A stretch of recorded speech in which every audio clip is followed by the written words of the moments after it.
The federal government is putting $1 billion into low-income housing, and Hamilton will see a small fraction, just under $11 million. As Lisa Hepfner reports, thousands in Hamilton are looking for a place to live, and this money isn't enough to help them. This expanse of gravel, rebar, and construction equipment on East Avenue North is the future home of 120 low-income Hamiltonians and families. Indwell, a local housing charity, took over the former Royal Oak Dairy Factory a few years ago in one of several affordable housing projects it has underway.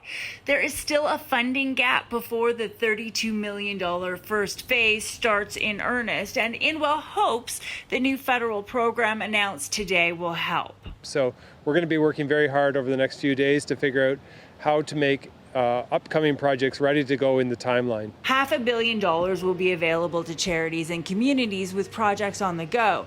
Another $500 million was earmarked for specific cities, including Hamilton, which secured just under $11 million. To turn it into housing, to build modular housing, to convert existing properties into housing, and to purchase land for rapid housing construction.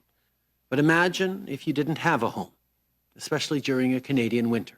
A coalition called Hamilton is Home is trying to come up with 3,000 affordable homes in the city in the next 3 years. 3,000 would get us where we need to be. And if you look at the investment from the federal government, they're talking about 3,000 across the whole country. The Hamilton YWCA is building 50 new affordable homes for women on Ottawa Street that should be ready in the spring. Those 50 units will fill up pretty fast, and then we need a lot more. She says the demand is too high to meet right now, despite extra pandemic measures. 55 beds were added in through the hotel, and they're full. And we still have women coming into Carol Ann's place and Willow's place, and we have women who are sleeping in tents still.